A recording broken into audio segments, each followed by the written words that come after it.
Hey, happy Friday to you. It is April 15th, tax day, and time for this week's Friday Funnies. And I wish to begin this week's Funnies with the philosophical question, what the heck is going on in this country? And when I say that, I'm not referring to the economy, Charlie Sheen, or the national debt, but I'm referring to two stories in the news about toddlers being served alcoholic beverages. At an Applebee's in Michigan, a toddler wanted apple juice in his sippy cup, but he was given a margarita by mistake. And at an Olive Garden in Florida, a 2-year-old was given sangria instead of orange juice.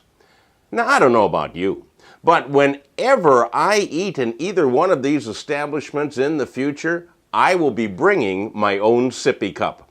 And I'm going to ask for juice because you never know when you'll get lucky and they'll bring you back a gin and tonic.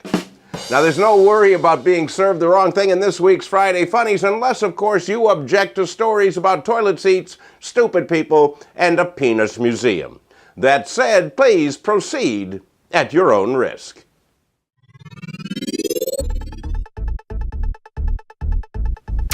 Well, if they ever catch the guy who pulled this April Fool's prank, he could be charged with second-degree assault. But the story is still pretty funny. The unknown jokester apparently entered a Walmart in Elkton, Maryland, and went into the men's room. There, he walked into one of the stalls and coated the seat on the toilet with a super adhesive glue. Then he left and waited for an unsuspecting sitter. The victim was a 48-year-old man who sat down and couldn't get up. So he called for help and the fire department showed up. They disconnected the toilet seat, which was still attached to his keister. And they took him to Union Hospital where everybody had a good laugh and it really made their day. The man suffered a rash on his backside and was also very embarrassed. So I guess you could say that all 4 of his cheeks were red. And now it's time for the Dumbass of the Week Award.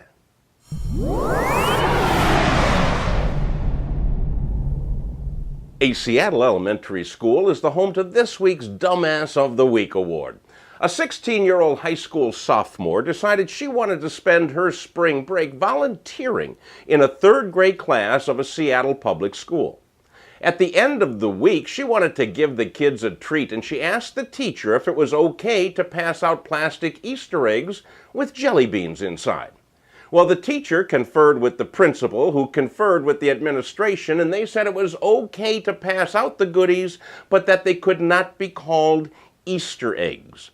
They had to be called spring spheres.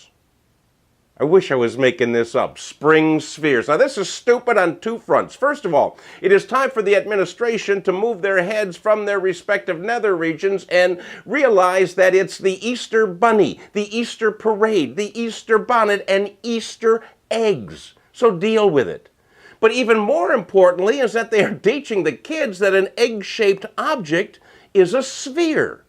No, a globe is a sphere, a ball is a sphere, an egg is an ovoid.